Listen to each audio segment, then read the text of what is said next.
Hello students, 3D geometry के lecture को हम लोग आगे कंटिन्यू करते हैं।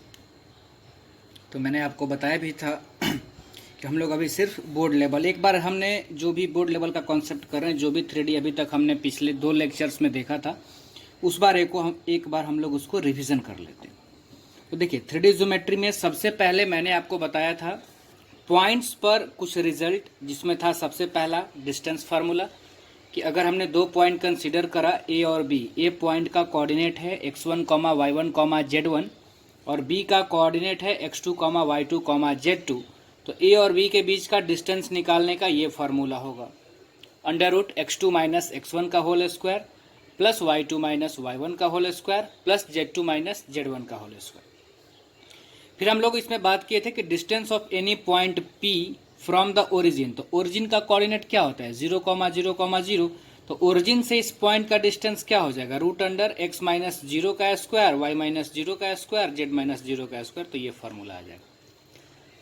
फिर हम लोगों ने सेक्शन फार्मूला यहाँ पर देखा था। तो सेक्शन फार्मूला में सबसे पहले हमने देखा था इंटरनल डिवीजन के लिए कि हमने क्या किया कि 2 पॉइंट ले लिया ए और बी। ए का कोऑर्डिनेट है x1, y1, z1 और बी का कोऑर्डिनेट है x2, y2, z2 और ये एक लाइन सेगमेंट हमारा हो गया ए बी। फिर हमने एक P ऐसा पॉइंट लिया था जिसका कोऑर्डिनेट था x, y, z और P इस ए बी लाइन सेगमेंट को इंटरनली यानी अंदर से m:n के रेशियो में इंटरसेक्ट कर रहा है।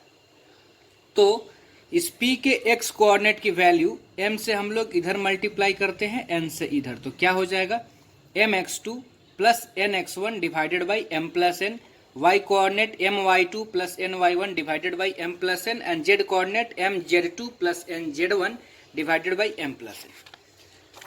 फिर अगर हम लोग आगे बढ़ें तो फिर मैंने आपको बताया था कि अगर वही जो P हमारा पॉइंट था वो मिडिल पॉइंट हो जाएगा तो फिर x1 प्लस x2/2 से x कोऑर्डिनेट निकल जाएगा, y1 प्लस y2/2 से y कोऑर्डिनेट निकल जाएगा और z1 प्लस z2/2 से z कोऑर्डिनेट निकल जाएगा।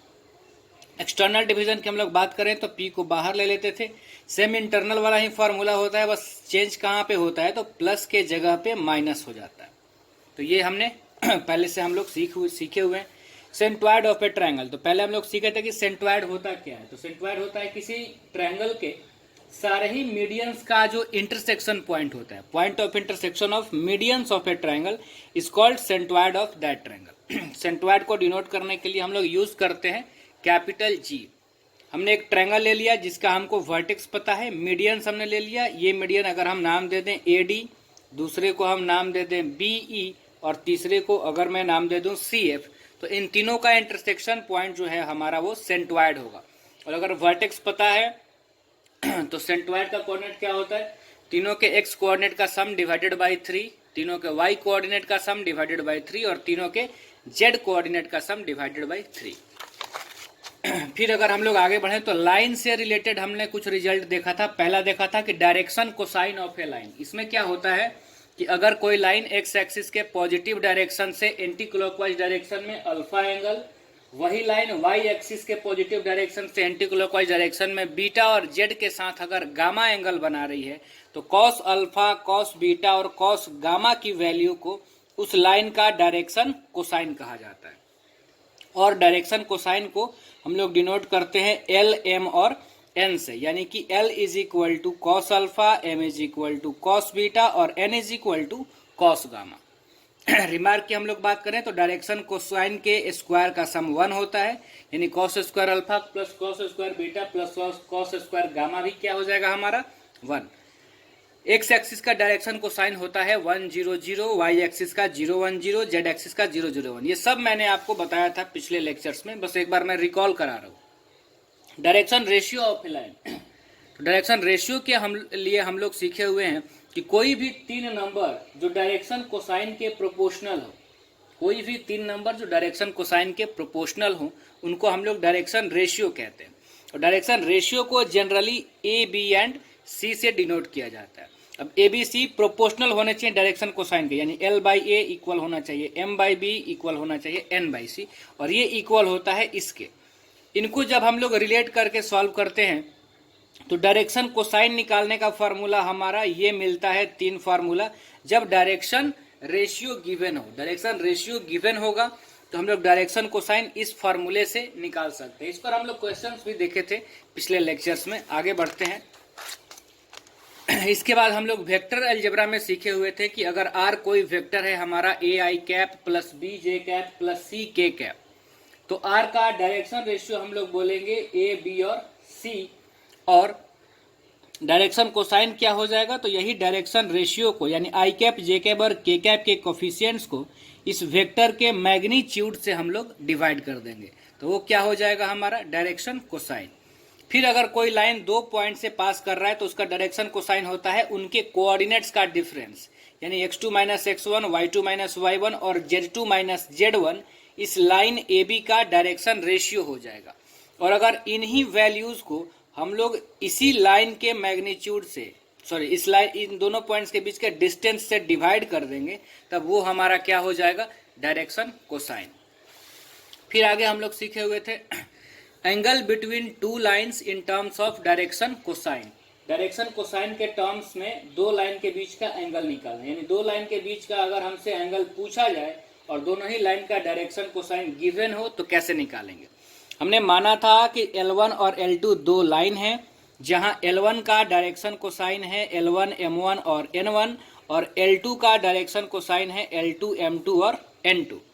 और अगर हम लोग दोनों ही लाइन के बीच का एंगल मान ले थीटा, तो cos theta is equal to हमारा फॉर्मूला होता है L1 L2 plus M1 M2 plus N1 N2, ये फॉर्मूला। साइन थीटा का हमारा फार्मूला हो जाएगा ये, जो कि काम का नहीं है हमारा, बोर्ड लेवल के कॉन्सेप्ट्स में इसका यूज बहुत कम पड़ेगा। फिर इसी फार्मूले से हम लोग मेनली एंगल्स वगैरह निकालेंगे। लाइंस अगर परपेंडिकुलर होंगी तो थीटा 90, और अगर हम यहाँ थीटा 90 रख देंगे तो कॉस 90 0 हो जाएगा, तो ये कंडीशन हमको मिल जाएगा। यानी दो लाइंस परपेंडिकुलर होंगी तो दोनों के डायरेक्शन कोसाइन के प्रोडक्ट का सम 0 होगा, और लाइन अगर पैरेलल होगी तो फिर डायरेक्शन कोसाइन प्रोपोर्शनल होगा। ये सब भी हम लोग सीखे हुए हैं।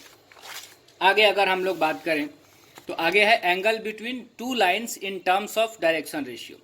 दो लाइन के बीच का एंगल निकालना डायरेक्शन रेशियो के टर्म्स में। हमने दो लाइन ले लिया L1 और L2।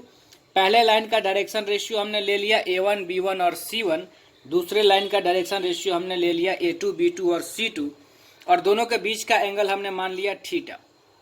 तो फॉर्मूला होता है cos theta equal to A1 A2 plus B1 B2 plus C1 C2 divided by पहले वाला जो डायरेक्शन रेशियो था उसका under root A1 square B1 square C1 square, और फिर दूसरे वाले का under root A2 square plus B2 square plus C2 square. आगे अगर हम लोग बात करें कि अगर लाइन L1 और L2 परपेंडिकुलर हो जाएगा तो फिर से थीटा हो जाएगा 90, तो cos 90 0, तो इन दोनों वैल्यू को इधर मल्टीप्लाई कर देंगे तो 0, यानी A1 A2 plus B1 B2 plus C1 C2 क्या हो जाएगा 0। यानी दो लाइन अगर हमारा परपेंडिकुलर होगा तो दोनों के डायरेक्शन कोसाइन के भी प्रोडक्ट का सम 0 होगा, और अगर लाइंस परपेंडिकुलर होंगी तो उनके डायरेक्शन रेशियो के प्रोडक्ट का सम भी 0 होगा। और लाइन अगर पैरेलल होगी तो डायरेक्शन कोसाइन भी प्रोपोर्शनल, या हम बोल सकते हैं कि डायरेक्शन रेशियो भी प्रोपोर्शनल। इसके बाद मैंने आपको कुछ एनसीईआरटी के फर्स्ट एक्सरसाइज के क्वेश्चंस कराए हुए थे। जैसे मैं आपको क्वेश्चंस दिखा देता हूं एनसीईआरटी के जो भी हम लोग किए हुए थे। जैसे आप देखिए बुक्स में, तो देखिए ये पहला क्वेश्चन क्या था कि अगर कोई लाइन 90 डिग्री का एंगल एक्स एक्सिस से, 135 का वाई से और 45 का जेड से बना रही है, तो उसका डायरेक्शन कोसाइन आपको निकालना है। तो आपको एक्स से एंगल, वाई से एंगल और जेड से एंगल दिया हुआ है, तो बस क्या करना है डायरेक्शन कोसाइन के लिए कि इन एंगल पर हमको कॉस वैल्यू निकाल देना है। कॉस 90, कॉस 135, कॉस 45, तो ये हमारा आंसर हो गया। सेकेंड अगर क्वेश्चंस की हम लोग बात करें तो क्या है, find the direction cosines of A line which makes equal angles with coordinate axis. उस लाइन का डायरेक्शन कोसाइन निकालना है जो कोऑर्डिनेट एक्सिस के साथ इक्वल एंगल बना रही है।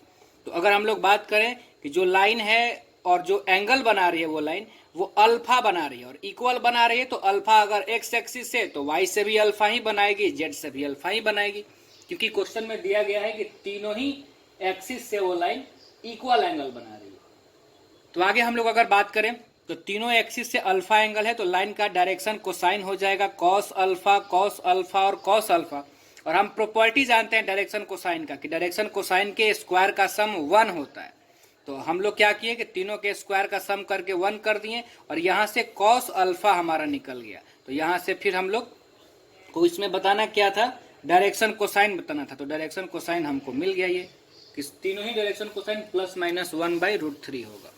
इसके बाद जो हम लोग सीखे हुए थे, मैंने आपको स्ट्रेट लाइन का कॉन्सेप्ट बताया था और 3 नंबर क्वेश्चंस मैंने फिर आपको आगे बताया था कि अगर किसी लाइन का डायरेक्शन रेशियो आपको गिवन है -18, -12 और -4, तब आपको डायरेक्शन कोसाइन निकालना है।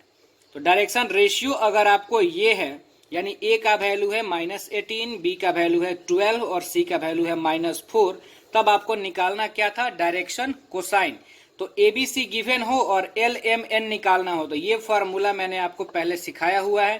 तो पहले हम लोग ये वैल्यू निकाल लिए, √a² + b² + c², तो 22 आ गया।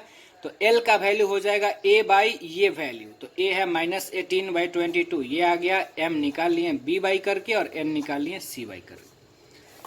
फिर आगे जो था नंबर 4 क्वेश्चन हैं कि हम लोगों को पॉइंट्स को कोलिनियर दिखाना था। देखिए आप यहाँ ध्यान से, तो ये हमारा नेक्स्ट क्वेश्चन था 4 नंबर की। शो करना था कि ये 3 पॉइंट आपको गिवन है और तीनों ही कोलिनियर हैं, ये आपको शो करना था। हमने गिवन पॉइंट्स को नाम दे दिया, 2, 3, 4 को A, -1, -2, 1 को B और 5, 8 और 7 को C।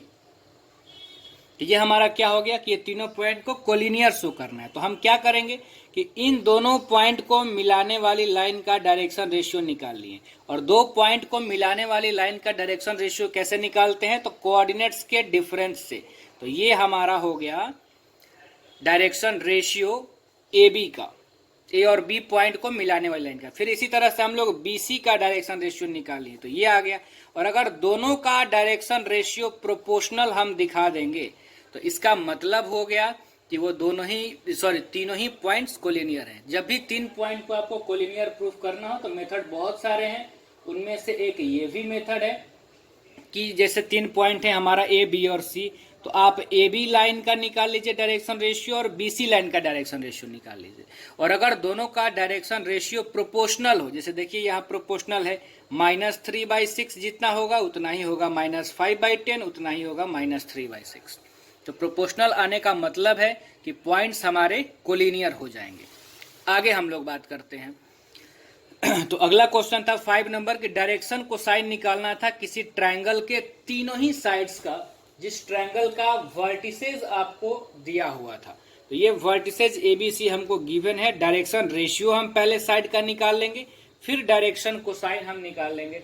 और ये क्वेश्चंस को एक पार्ट हम बताने के बाद आपको छोड़ दिए थे, सिर्फ हम AB का निकाल दिए थे, BC और C आप निकाल लिए थे। कुछ लोग बताए भी थे कि यहाँ सब निकल गया।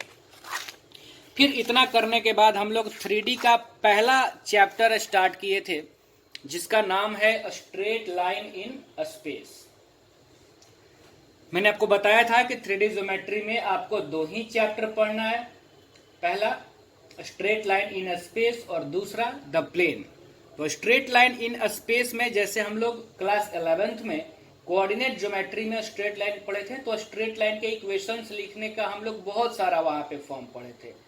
Point slope form, 2 points form, slope intercept form, intercept form, normal form, आगे हम लोग बहुत सारे फॉर्म वहां पे पढ़ते, पैरामेट्रिक फॉर्म। तो यहाँ पर स्ट्रेट लाइन का 2 ही फॉर्म हम लोग पढ़ते हैं और दोनों का 2 फॉर्म पढ़ेंगे, एक वेक्टर और दूसरा कार्टेशियन। तो पहला था हमारा कि इक्वेशन ऑफ ए लाइन। पहला कब हम लोग लाइन का इक्वेशन लिखना सीख रहे थे 3D में, जब लाइन दिए गए किसी एक पॉइंट से पास करे और किसी एक दिए गए वेक्टर के पैरेलल हो।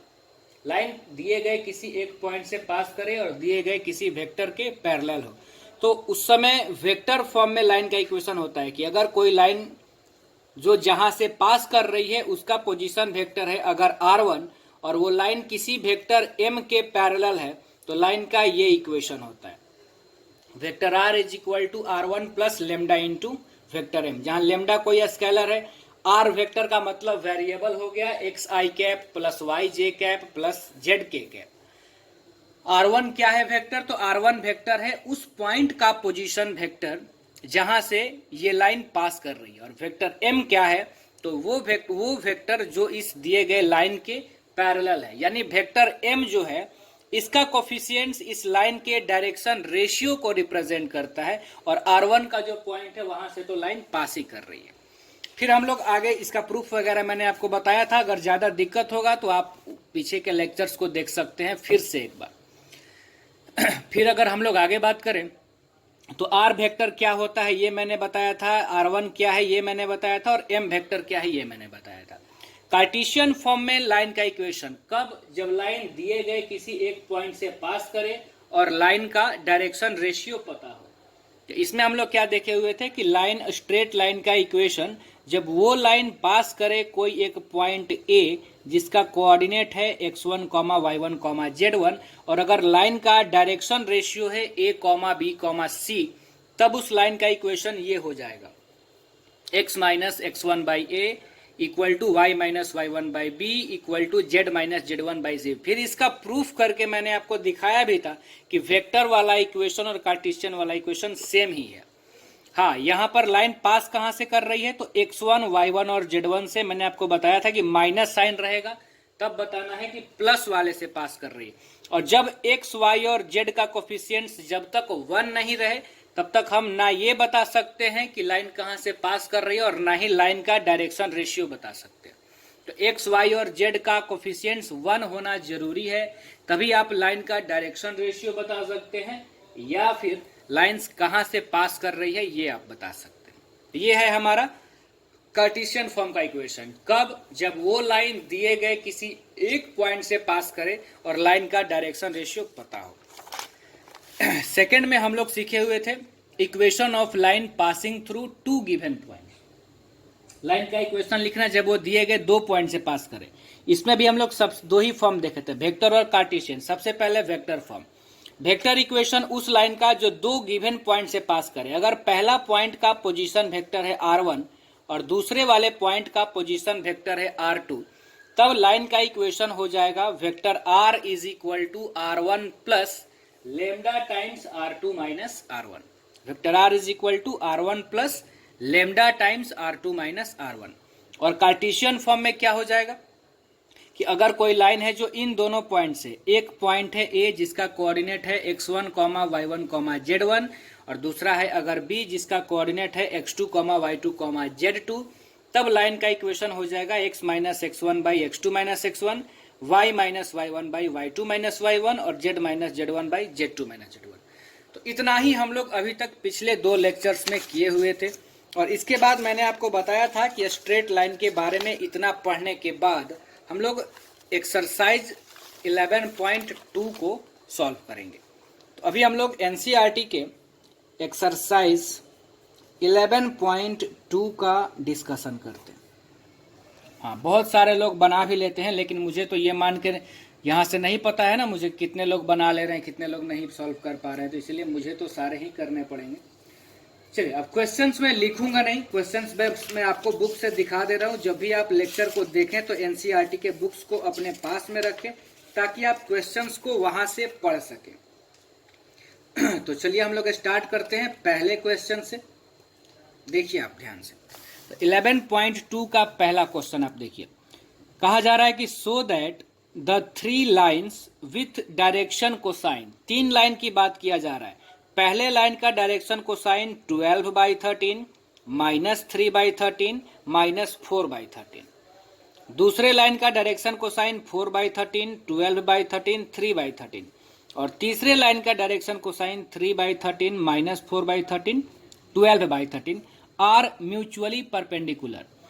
3 लाइन जिनके ये डायरेक्शन कोसाइन है वो आपस में परपेंडिकुलर हैं, ये आपको शो करना है। 3 लाइन आपस में परपेंडिकुलर हैं, ये आपको शो करना है। तो चलिए हम लोग पहला सॉल्व करते हैं।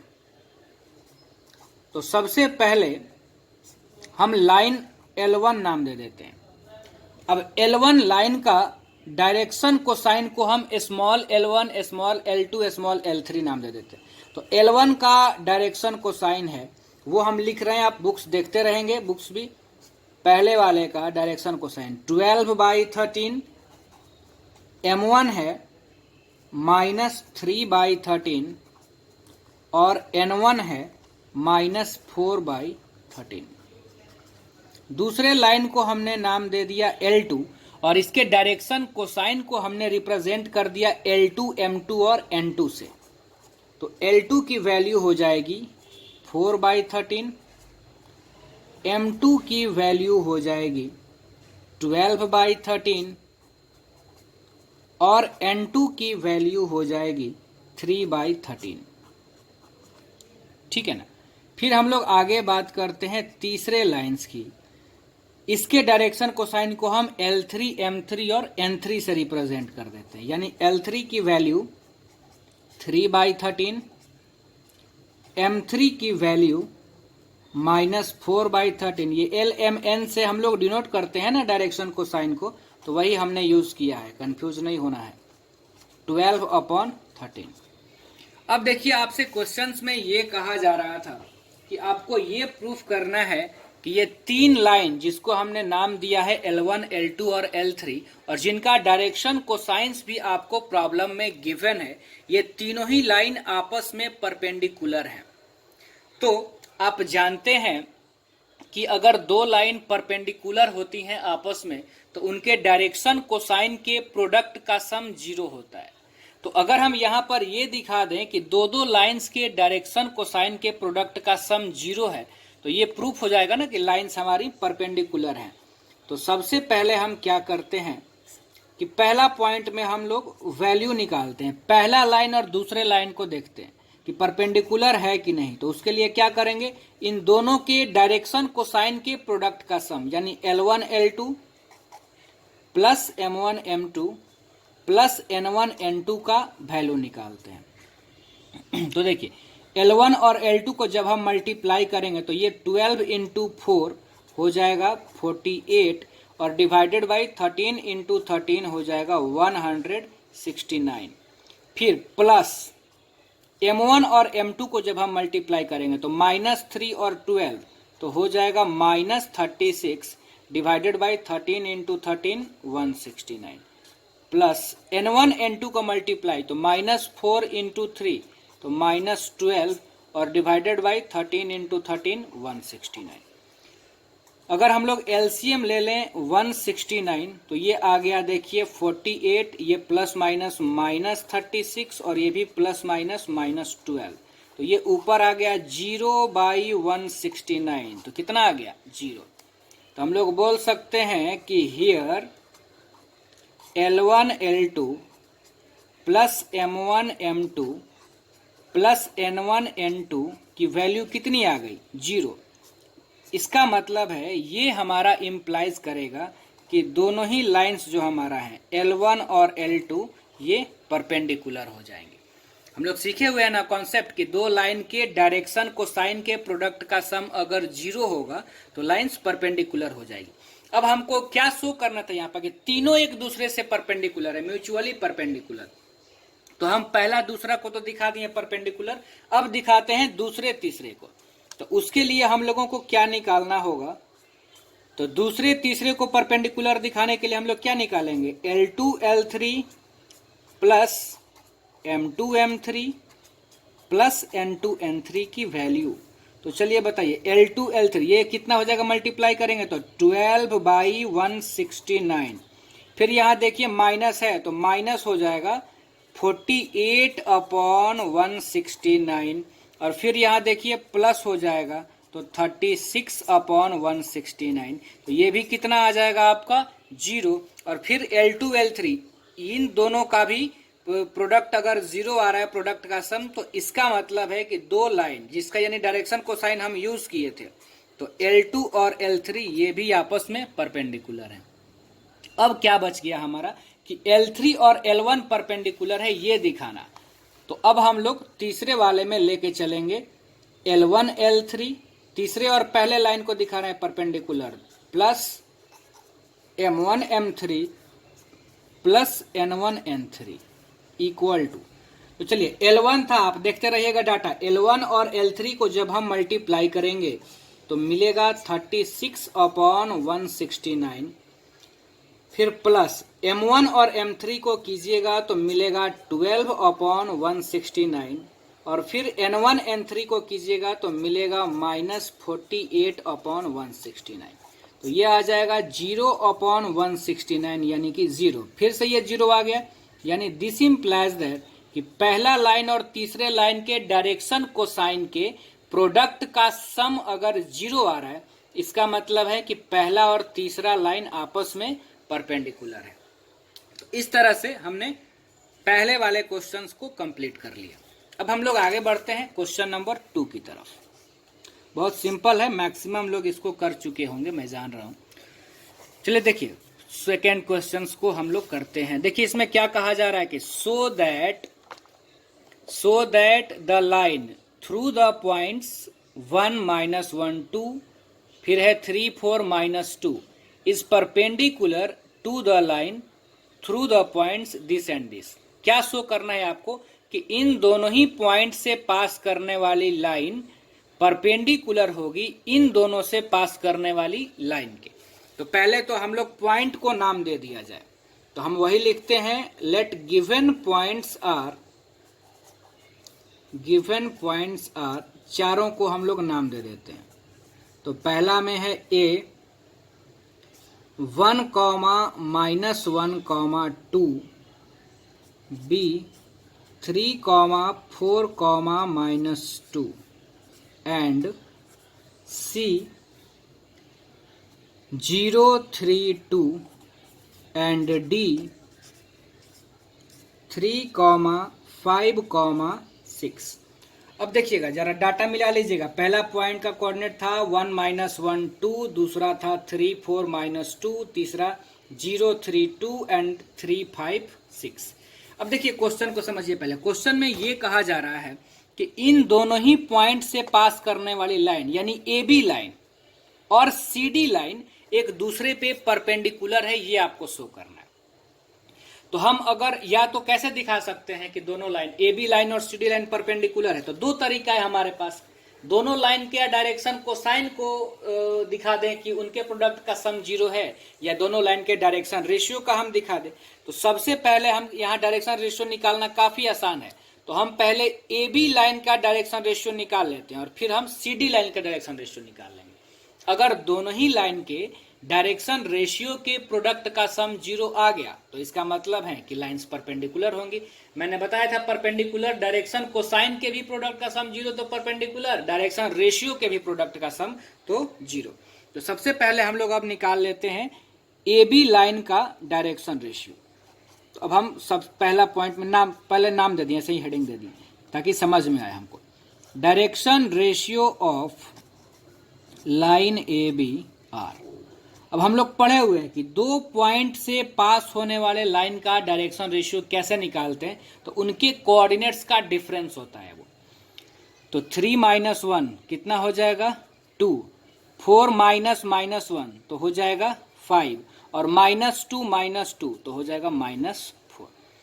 दो लाइन के बीच का डायरेक्शन रेशियो दो पॉइंट से पास करने वाली लाइन के कैसे निकालते हैं, तो कोऑर्डिनेट का डिफरेंस। तो 3 -1 तो 2 हो गया, 4 और माइनस माइनस ये +1 हो जाएगा तो 5, और -2 -2 तो -4। दैट इज हम क्या करते हैं कि इस लाइन के डायरेक्शन रेशियो को कुछ नाम दे देते हैं। मान लिए A1 है हमारा 2, B1 है 5 और C1 है -4।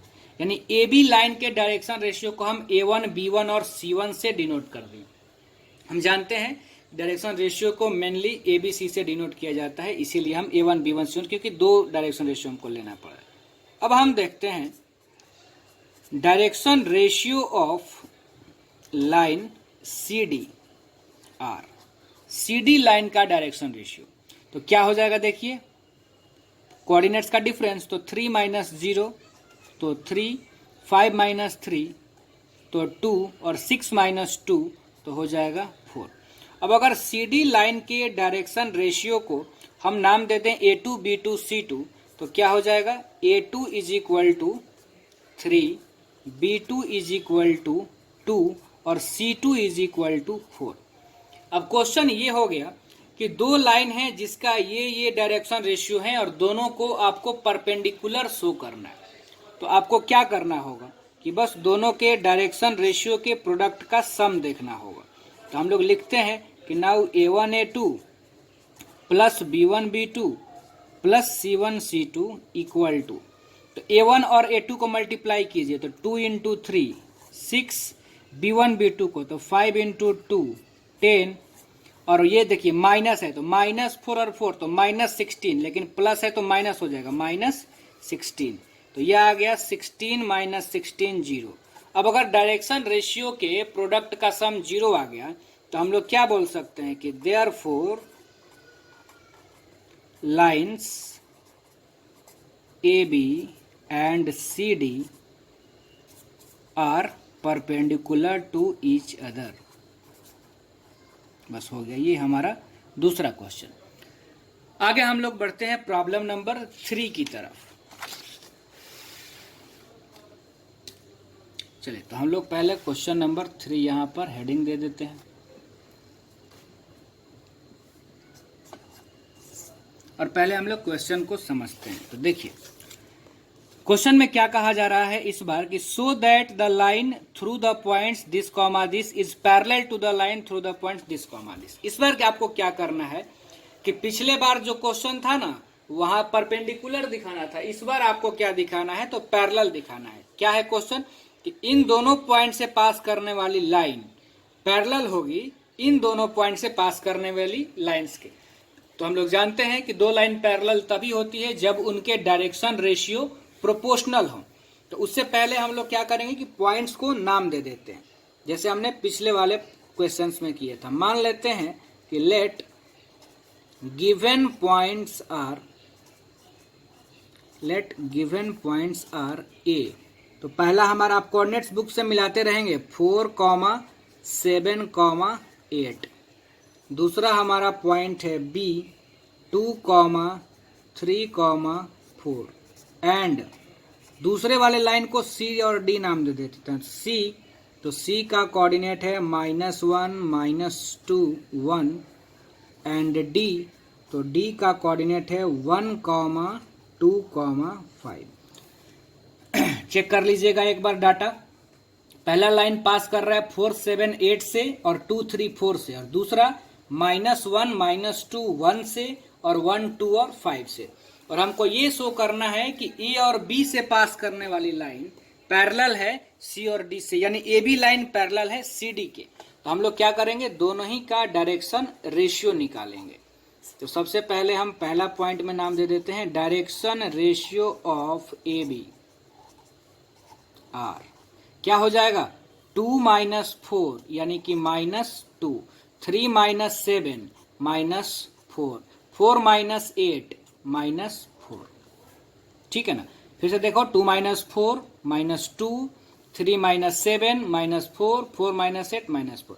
हम लोग यहाँ नाम दे देते हैं इसके डायरेक्शन रेशियो को ए बी लाइन के A1 -2, B1 -4 और C1 -4। अब हम लोग सेकंड में निकालते हैं direction ratio of c D are. चलो बताओ, 1 माइनस माइनस प्लस हो जाएगा तो 1 + 1 2, 2 + 2 तो 4, और 5 - 1 तो 4।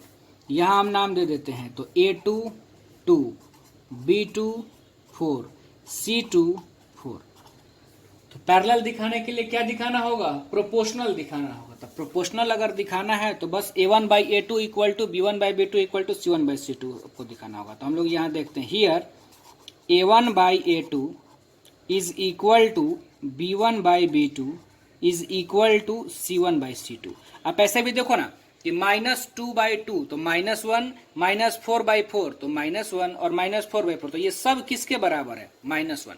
तो हम लोग लिख सकते हैं कि direction ratio of lines A B and C D are proportional. Direction ratio proportional है, proportional. Therefore line A B is parallel to line C D. इस तरह से हमारा प्रॉब्लम नंबर 3 भी कंप्लीट हो गया। आगे हम लोग बढ़ते हैं प्रॉब्लम नंबर 4 की तरफ। चलिए देखिए ध्यान से, प्रॉब्लम नंबर 4। चलिए अब मैं आपको पहले क्वेश्चंस दिखा दूं, आप क्वेश्चंस देखते रहिएगा। क्वेश्चंस लिखने में समय बर्बाद करने से कोई फ़ायदा नहीं है, इसीलिए मैं क्वेश्चंस लिख नहीं रहा हूं, बस आपको क्वेश्चंस दिखा दे रहा हूं। तो आप हम लोग ज़रा देखते हैं इसको, अब ध्यान से देखिए। प्रॉब्लम नंबर 4, तो 4 नंबर प्रॉब्लम में देखिए क्या कहा जा रहा है आपसे कि find the equation of line which passes through point this and is parallel to the vector this. Line का आपको इक्वेशन लिखना है जो दिए गए किसी एक पॉइंट से पास करे और किसी एक वेक्टर के पैरेलल हो। तो आप याद कीजिए कि लाइन का इक्वेशन में जो आपको मैंने फॉर्म बताया है वो एक ये फॉर्म था, r is equal to r1 plus lambda into vector m. ये तब हम लोग यूज करेंगे जब लाइन दिए गए किसी एक पॉइंट से पास करे और दिए गए किसी एक वेक्टर के पैरेलल हो। तो बिल्कुल ऐसा ही क्वेश्चंस आपको इस बार 4 नंबर में है। क्या आपसे क्वेश्चन में कहा जा रहा है कि लाइन पास कर रही है 1, 2, 3 से। तो हम लोग यहां लिखते हैं कि फ्रॉम क्वेश्चन रिक्वायर्ड लाइन, जिसका हमको इक्वेशन लिखना है, required line passing through points, required line passing through point, कौन से पॉइंट से पास कर रही है? तो 1, 2, 3। आप क्वेश्चंस देखते रहिएगा बुक में, 1, 2, 3। देयरफॉर हम जानते हैं कि वो लाइन जहां से पास करेगी उस पॉइंट के पोजीशन वेक्टर को हम लोग r1 नाम दे देते हैं। तो r1 क्या हो जाएगा? तो इस पॉइंट का पोजीशन वेक्टर यानी i cap plus 2j cap plus 3k cap. Also ये भी क्वेश्चन में दिया हुआ है कि रिक्वायर्ड लाइन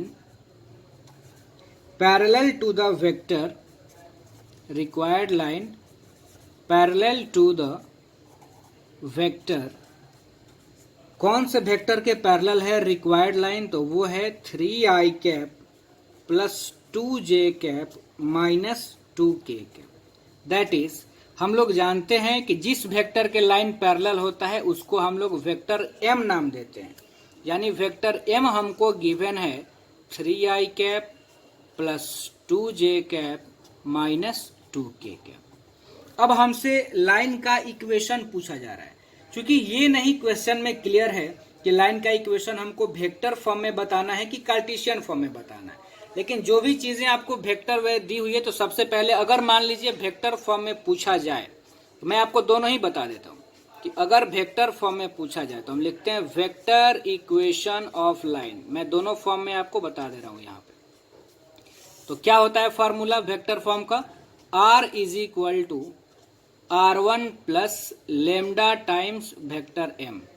यानी लाइन का इक्वेशन क्या हो जाएगा? r is equal to r1, r1 मतलब क्या? उस पॉइंट का पोजीशन वेक्टर जहां से लाइन पास कर रही है। तो ये हमारा r1 है पोजीशन वेक्टर के साथ। तो ये है हमारा i cap plus 2j cap plus 3k cap और प्लस लेमडा इंटू जो लाइन के पैरेलल है वो वेक्टर, यानी कितना? 3i cap plus 2j cap minus 2k cap.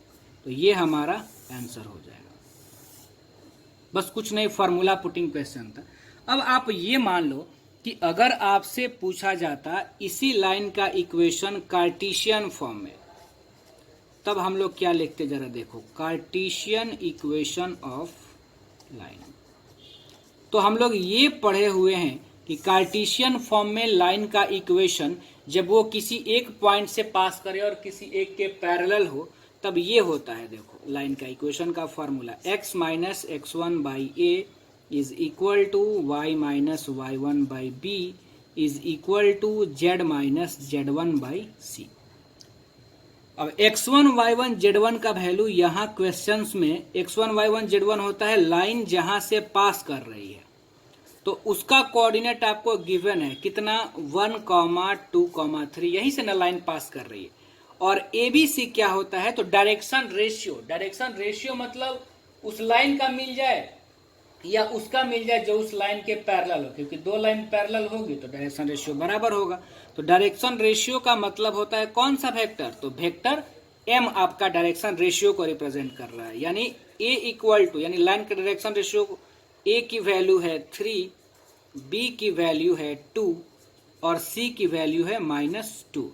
तो कार्टेशियन फॉर्म में equation, therefore equation is formula x minus x1 है 1 डिवाइडेड बाई a यानी कि 3, y माइनस y1 है 2 डिवाइडेड बाई b भी है 2, अब z माइनस z1 है 3 और c है -2। तो ये हो गया लाइन का इक्वेशन। तो जो यहाँ पे पैरेलल वाला वेक्टर होता है ना, उसका कोफिशिएंट्स लाइन के डायरेक्शन रेशियो को रिप्रेजेंट करता है, और जो पास कर रहा है वहां से तो पास ही कर रही, ठीक है ना। अब आप ध्यान रखिएगा, जैसे इस लाइन को देख करके हमको ये पता चल रहा है, सबसे पहले हम क्या देख लिए कि x, y और z का कोफिशिएंट यहाँ पे 1 है। तो कोफिशिएंट 1 है तो मतलब जो डिनोमिनेटर में है वो लाइन का डायरेक्शन रेशियो है, यानी डायरेक्शन रेशियो है 3, 2, -2। और अगर ये 1 है और यहाँ माइनस साइन है तो हम बोलेंगे प्लस में कि लाइन पास कर रही है 1, 2 और 3 से। समझ में आ गया? बिल्कुल। आगे बढ़ते हैं हम लोग नेक्स्ट क्वेश्चन की तरफ। 4 नंबर के बाद हम लोग बढ़ते हैं क्वेश्चन नंबर 5 की तरफ। तो देखिए जरा ध्यान से, पहले तो हम लोग 5 नंबर लिख लें और हेडिंग और क्वेश्चंस देख लें पहले। 5 नंबर क्वेश्चंस में कहा जा रहा है कि find the equation of line in vector and in Cartesian form that passes through the point with position vector. आपको लाइन का इक्वेशन दोनों ही फॉर्म में बताना है, वेक्टर फॉर्म में भी और कार्टेशियन फॉर्म में भी। और लाइन पास कहां से कर रही है, तो यहां से लाइन जहां से पास कर रही है उसका पोजीशन वेक्टर आपको गिवन है। तो जहां से लाइन पास कर रही है उसके पोजीशन वेक्टर को हम लोग r1 वेक्टर नाम देते हैं।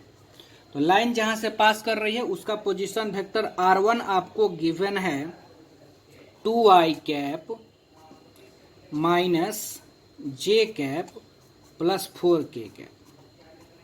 और आगे आपको यह दिया हुआ है कि and is in the direction, मतलब इन द डायरेक्शन मतलब पैरेलल डायरेक्शन, यानी ये वाला, यानी और आपको क्या गिवन है, तो वेक्टर m की वैल्यू भी गिवन है, कितनी, तो i cap plus 2j cap minus k cap.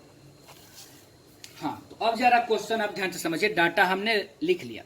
आपको लाइन का इक्वेशन दोनों ही फॉर्म में लिखना है, यानी वेक्टर फॉर्म में भी और कार्टेशियन फॉर्म में भी। जो लाइन जहां से पास कर रही है वो लाइन, उसका पोजीशन वेक्टर ये था, तो जहां से पास करती है उसके पोजीशन वेक्टर को हम लोग r1 लिखते हैं, तो हमने r1 लिख दिया। और इसके डायरेक्शन में है, मतलब इसके पैरेलल डायरेक्शन, तो ये हमारा वेक्टर m हो गया।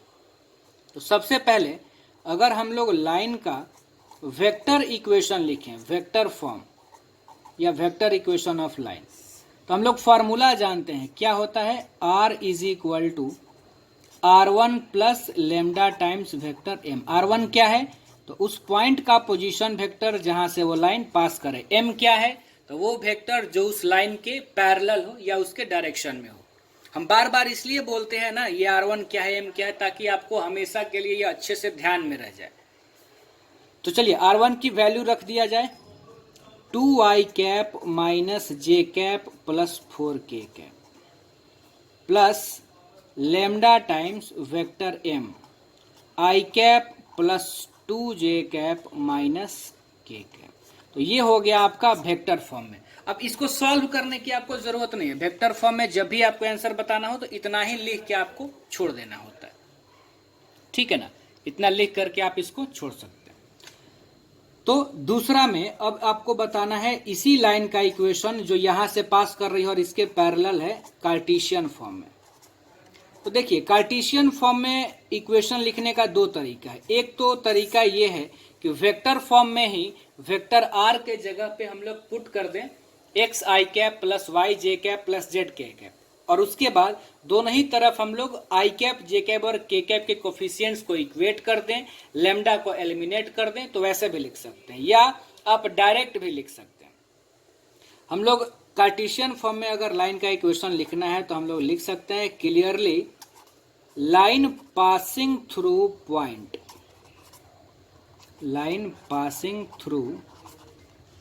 पॉइंट, कौन से पॉइंट से लाइन पास कर रही है, कार्टेशियन का, तो लाइन पास कर रही है 2 -1 4, तो हम लोग लिखेंगे 2 -1 4। इसी की जरूरत है। अभी जो मैंने बताया, जैसे मैंने आपको ये बताया था कि वेक्टर और कार्टेशियन का जो फॉर्मूला था वो दोनों सेम है, इक्वेट करके आर के जगह पे एक्स आई कैप, वाई जे कैप, जेड के कैप रख के, तो एक तो वो भी तरीका है, या दूसरा आप डायरेक्ट, ये ज्यादा आसान है इसलिए मैं यही आपको प्रीफर कर रहा हूँ, उसमें थोड़ा सा टाइम भी लगता है। Line passing through point this and direction ratio of line,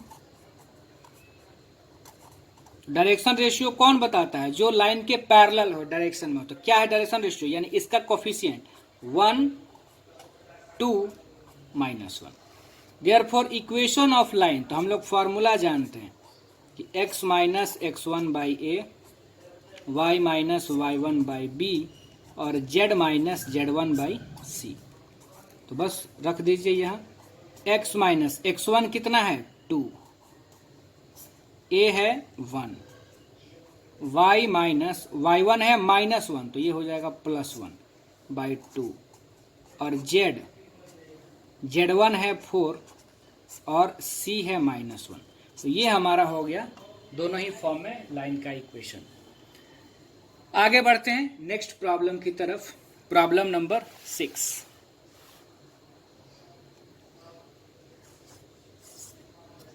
तो चलिए हम लोग क्वेश्चंस पहले देखते हैं। तो 6 नंबर में क्या कहा जा रहा है कि find the Cartesian equation of line which passes through the point. सिर्फ कार्टेशियन इक्वेशन आपको लिखना है।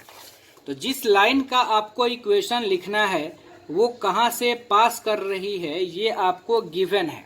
क्या गिवन है, जरा आप फिर से क्वेश्चन देखें कि फाइंड द, मिनट दिख रहा है, हाँ, find the Cartesian equation of line which passes through the point -2, 4, -5 and parallel to the line this. उस लाइन का आपको इक्वेशन लिखना है जो पास कहां से करे, -2, 4 और -5 से, और वो लाइन इस लाइन के पैरेलल हो। ठीक है ना। तो चलिए हम लोग पहले डाटा को लिख लिया जाए, जो भी हमारे पास डाटा गिवन है उसको लिखा जाए। तो हम लोग लिख लेते हैं given required line passes through point. चलिए हम लोग पॉइंट को कुछ नाम दे देते हैं, या नहीं भी दे सकते, पासेस थ्रू पॉइंट डायरेक्ट लिख देते हैं। पॉइंट हमारा कौन सा है, -2, 4, -5। यहां से लाइन पास कर रही, कौन सी लाइन, जिसका हमको इक्वेशन लिखना है, रिक्वायर्ड लाइन। और ये भी दिया हुआ है क्वेश्चन में, एंड रिक्वायर्ड लाइन पैरेलल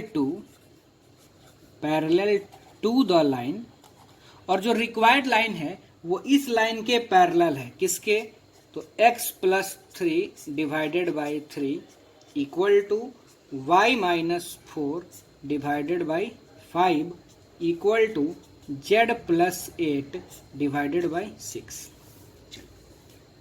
इतना डाटा हमको गिवन है। लाइन का इक्वेशन कार्टेशियन फॉर्म में लिखना है, लाइन यहां से पास कर रही है, पास करने वाला पॉइंट मिल गया, बस ये पता चल जाए कि रिक्वायर्ड लाइन का डायरेक्शन रेशियो क्या होगा, तो हम लोग उसका इक्वेशन लिख सकते हैं।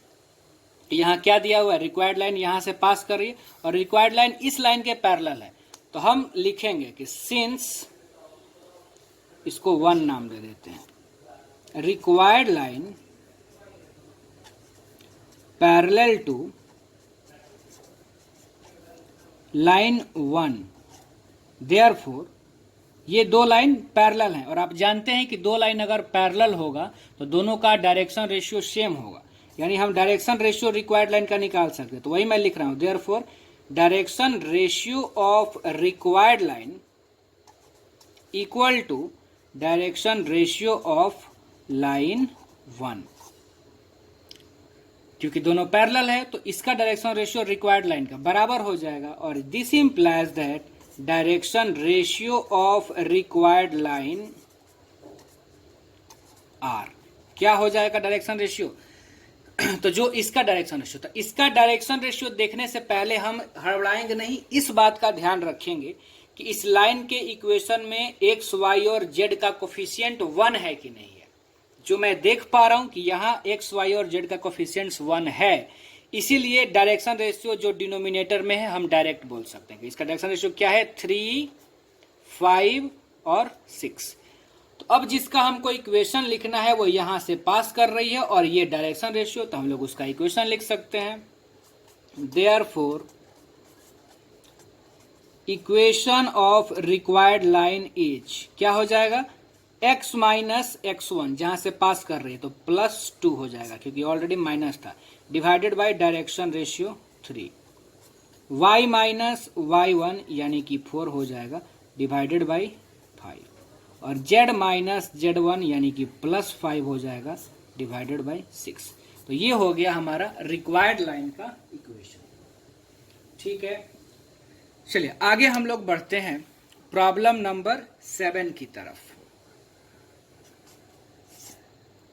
तो देखिए 7 नंबर क्वेश्चन में आपको क्या गिवन है, तो किसी लाइन का कार्टेशियन इक्वेशन, अब यहां पर तो ये दिख नहीं रहा है कि है क्या,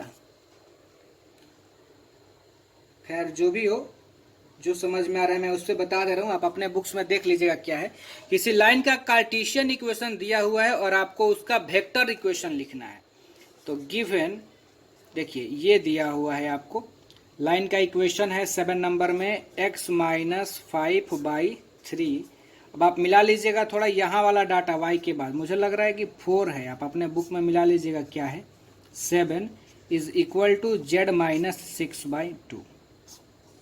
अब ये लाइन आपको इक्वेशन दिया हुआ है कार्टेशियन में, और इसी का आपसे पूछा जा रहा है कि वेक्टर इक्वेशन इसका क्या होगा, ये आप बताइए।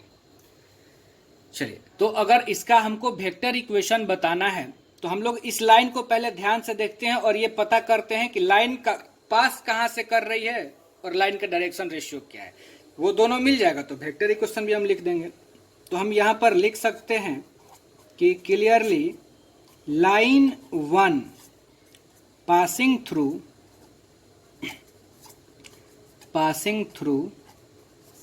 पॉइंट, कौन से पॉइंट से ये लाइन पास कर रही है बताइए। तो पहले तो देखिए कि एक्स वाई जेड का कोफिशिएंट 1 है कि नहीं है, तो बिल्कुल कोफिशिएंट्स तो 1 है, तो इसीलिए अब हम पॉइंट कहां से लाइन पास करे बता सकते हैं। माइनस है तो प्लस में लिखेंगे 5, +4 है तो माइनस में लिखेंगे तो -4, और माइनस है तो प्लस में लिखेंगे 6। कब ये सब लिखेंगे, जब सबसे पहला काम बिना हड़बड़ाए हुए ये देखना है, बिना जल्दबाजी के, कि coefficients of x y and z क्या है, 1 होगा तभी आगे सोचना है। देयरफॉर अब लाइन जहां से पास कर रही है वो मिल गया, तो हम लोग वेक्टर फॉर्म में लाइन जहां से पास करती है उसके पोजीशन वेक्टर को R1 वेक्टर बोलते हैं। यानी इसका पोजीशन वेक्टर यहां से पास कर रहे हैं तो इसका पोजीशन वेक्टर R1 हो जाएगा। तो R1 हो गया हमारा 5i cap minus 4j cap plus 6k cap. ठीक है, अब डायरेक्शन रेशियो के लिए हम देखेंगे। तो अब हम देखेंगे कि direction ratio of line 1 R, तो डायरेक्शन रेशियो क्या है, तो एक्स वाई जेड का 1 है ही कोफिशिएंट, तो डिनोमिनेटर डायरेक्शन रेशियो है, यानी डायरेक्शन रेशियो है 3, 7 और 2। ये सब देखने से पहले सिर्फ ये ध्यान देना है कि एक्स वाई और जेड का कोफिशिएंट 1 है या नहीं है।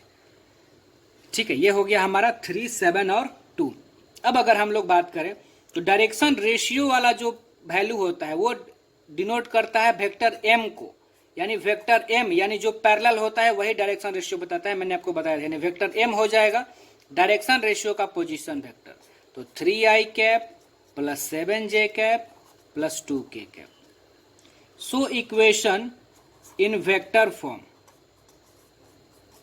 तो आप तो फार्मूला जानते हैं, क्या होता है formula, r is equal to r1 vector plus lambda times vector m। बस r1 के जगह पे ये वैल्यू, m के जगह पे ये वैल्यू आप पुट करो और आपको आंसर मिल जाएगा। ठीक है, तो आज हम लोग इतना ही करते हैं क्योंकि वीडियोस बहुत बड़ा हो रहा है, फिर अपलोड करने में मुझे दिक्कतें आएंगी, और इससे आगे हम लोग अगले क्लास में कंटिन्यू करेंगे इससे आगे के क्वेश्चंस को। उम्मीद है कि अगले लेक्चर में आपको इस एक्सरसाइज के मैक्सिमम क्वेश्चंस निकल जाएंगे। आज हमारा इतना ही।